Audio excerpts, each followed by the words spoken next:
Okay, then. Go to the volume 221. You see some 18 projects, and you will see the comment section, what you kept there. Honorable Chair, as the finding clearly stated, these were duplicated. So they have, on the schedule of outstanding payables, they have been duplicated. So you see on the outstandings twice. So the details we've provided here, the amount duplicated in claims and commitments, what it means is that that amount is in commitments, at the same time it is in claims. So it's a duplicate. Those that are duplicated in claims and BTAs, what it means is that you see it in the claims, at the same time you see it in BTA. So that is the point that we sought to make. So that is where finance is so key here. We need the reconciliation to be able to tell the claims and then those in duplicate. Honorable Chair, what we did in engaging the Ministry of Roads and Highways, these amounts were rejected. So those amounts that were in claims and commitments, we looked at the supporting document. If an IPC had been submitted, then it should be in claims and not in commitment. So the amount in commitment was then rejected. When it comes to the claims and BTAs, we looked at the supporting documents. If it had moved to the BTA stage, then the one in claims was also rejected.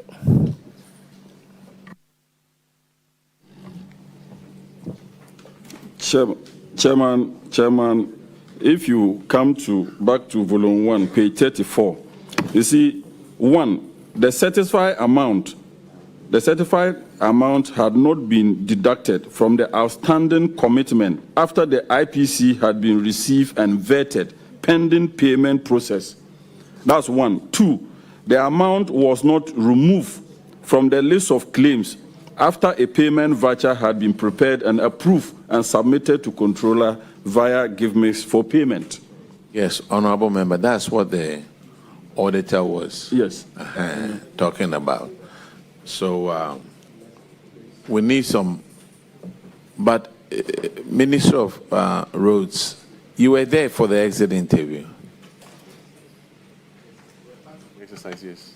Speak through the microphone so that Ghanaians will hear you. Yes. You see, probably, let me make this point. You know, it's a cycle. It's a cycle. So commitments in our records are commitments. There is a point they move through the payment cycle. So you get to a point at the BTA, it moves through controller. So they move from there are still commitment in our records because they have not been paid yet. So there are certain time it moves to a BTA level, which means that it's at the point of payment. Until it is paid, we are unable or unwilling to remove it from our records. It is only when it is paid, and immediately it is paid, we are notified and in the system, and we take it off our list of commitments. That's how the process works. And you see, the GiveMix system is the objective. One of the objectives was to remove human interface.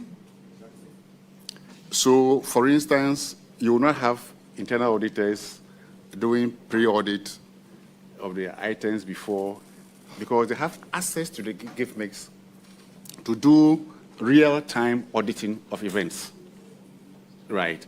So you may not have a supplier coming to issue you with a receipt unless you demand so.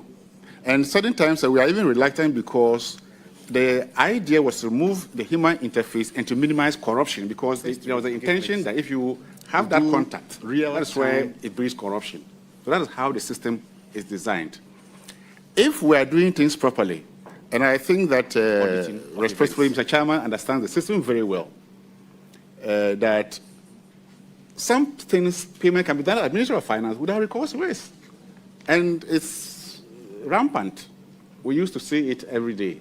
And we just hope that it doesn't continue. But if we are doing things through the government system, we should not have any problem at all. For the system is watertight. And you cannot pay an IPC twice. Thank you. There's no way in the government system that you can pay an invoice twice. It's not possible. I say it categorically. It's not possible. Chairman, I will end my questions here, except to emphasize that the chair lady and yourself, good self, should expedite action by letting finance do the reconciliation properly, proper reconciliation with the auditors. Then we can interrogate the issues better. Thank you. And as the minister said, where he gave the instance of a particular contractor being called, and he said he's owed less than 300 million. Chairman, Chairman, thank you for the opportunity. I just want to ask, but for the audit, the auditors a question. Could the system have allowed in their explanation for the payment of it's that obvious that it's the 500 audit process that million if the contractor was helped not us called? to uncover some of these issues. And as the minister said, where he gave the instance of a particular contractor being called, and he said he's owed less than 300 million. You see, I want to ask the auditors, but for the audit, there shouldn't be any need for... could the system have allowed for the payment of that 500 million if the contractor was not assuming called? you award a project for 10 cities. A regional director of highways in OT It may is or it may looking not. after the project. They raise a certificate of... Maybe the minister can help.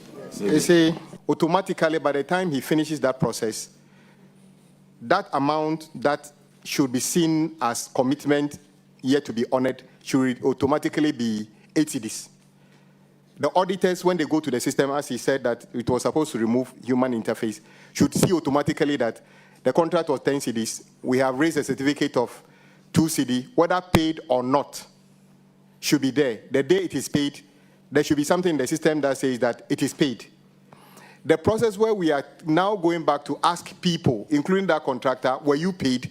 How on earth were we thinking that we can actually solve this problem? Okay, that one contractor said, I was already paid. Imagine everybody else who said, no, I was not paid. So technology exists for us to basically clean up this. And you see, the auditors, what they were even doing was just looking at the face value of the certificate. They are not engineers. So in actual fact, they are validating what is on the face of that. So the real auditors of roadworks has to come back to the agencies under the ministry, because they are the only ones who can tell when the person says, the contractor is being paid for sealing a road or patching a pothole. They are the only ones who can tell whether that activity has already taken place or not. So let's put in place a system which doesn't need me or anybody else to validate whether this thing has been done or not. That is the only way out. From now, in fact, the last payment we did, I took all the directors, or some of the directors, to Ministry of Finance to ask. The Ministry of Finance was also there. But that is just a meeting. We don't even need to do that.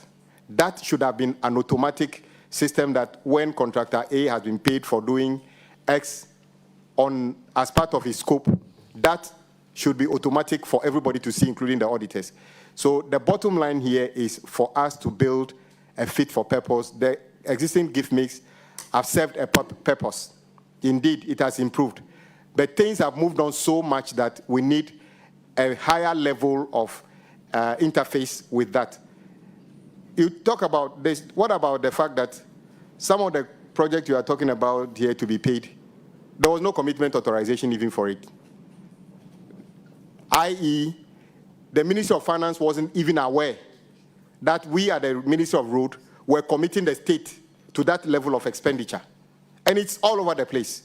Yet the Ministry of Finance get a certificate. And sometimes a powerful contractor can go to, as His Excellency Mills said, with one front page of a certificate that this is how much they owe me. And in his word, somebody can make a phone call and say, pay this contractor. Auditors are not aware. Agencies under the ministry are not aware. Somehow, that person gets paid. Only one day for us to carry out this exercise, for somebody to know that that certificate has already been paid. Minister, this is a structural problem. And that is why we also have professionals aside engineers. We have